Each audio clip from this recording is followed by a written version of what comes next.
staying on that ground, considering the financial constraint that some of these states are facing?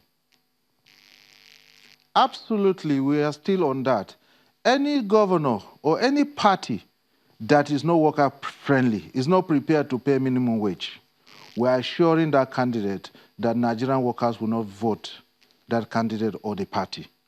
Two, we keep saying any governor who thinks he cannot afford to pay the national minimum wage should just put in his letter of resignation so that we know that he is not prepared for the act of governance. There are more prepared persons in those states that are prepared to pay for workers and pay workers' salary, and we strongly believe that it's a matter of priority. If your priority is to mismanage the fund of the state, if your priority is your pocket, if your priority is your immediate family or your cronies, definitely you will not be able to pay workers' salary. But if your priority is workers' salary, your priority is the welfare of the state, your priority is to provide infrastructure, the engine room of the provision of the infrastructure is the workers in the state. So we want them to come out to tell their workers in their respective states that, look, I cannot afford to pay.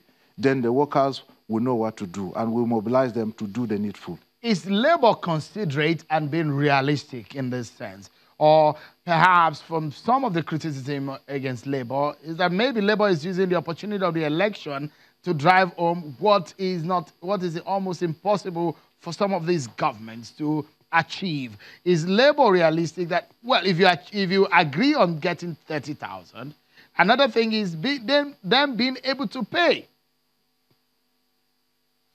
Well, our position is very clear, my brother. We said that it is an issue of priority. You remember the federal government has given out bailout, budget support funds, and the Paris Club refund to the tune of over 1-point-something trillion.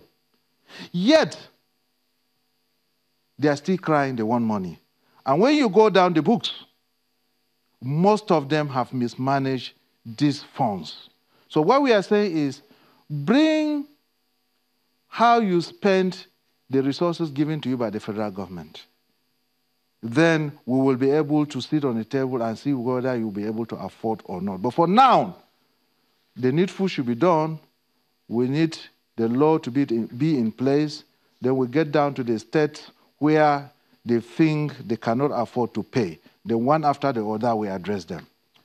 Before I allow you go, Comrade Kegama, just briefly, if you can tell Nigerians, as it stands right now, have you checked the capacity of the federal government to be able to pay, considering that they've submitted the budget, the national budget, to the National Assembly? Do you think that has been captured in the budget to cater for a 30,000 national minimum wage? Just briefly before we conclude the conversation. Absolutely.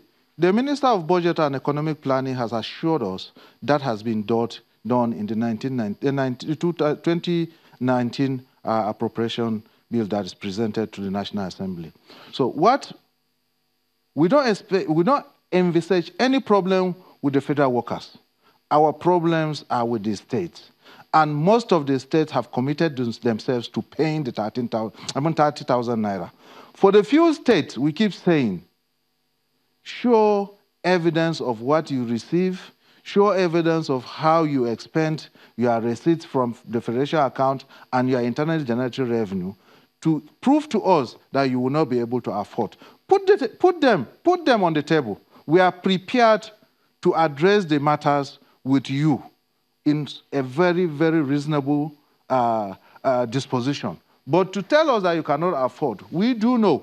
We are the workers at the state level, we are the workers at the local government level, and we know how funds come in and how they go out.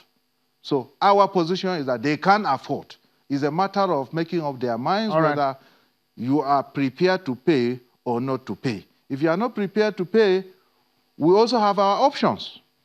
So when we get to the riverbank, we find a way of crossing the river. Thank you.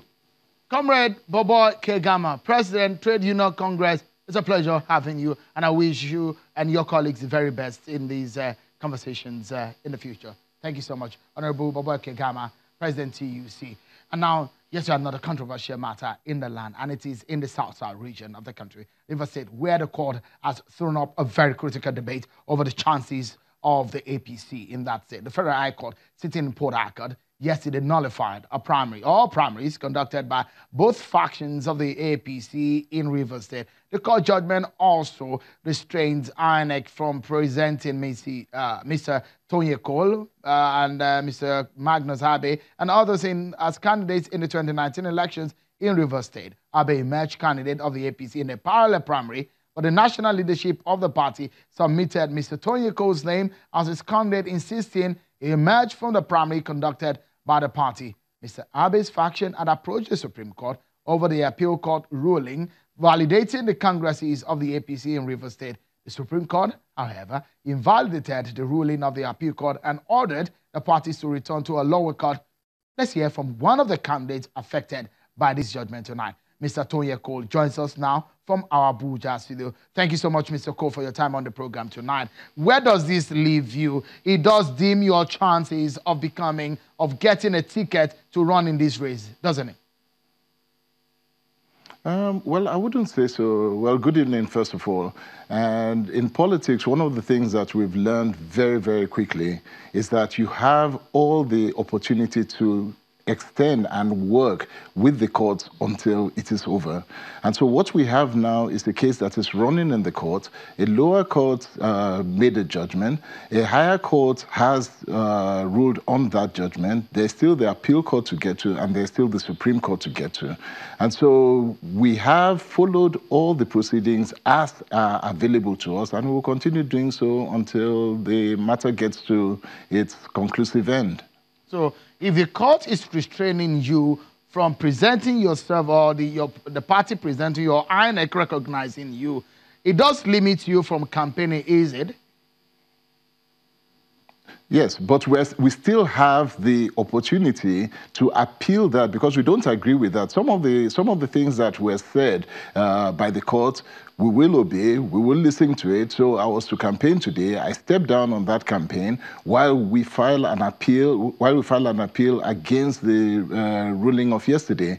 And once that's done, that then opens us up to continue doing what we were doing. Mr. Toyoko, stay with us. We'll take a break, and when we come back, we will be asking him if time is on his side. We'll also hear from Senator Magnus Abe, who is also insisting that he was the candidate before the judgment of yesterday. That's next on the program, everyone. Join us again.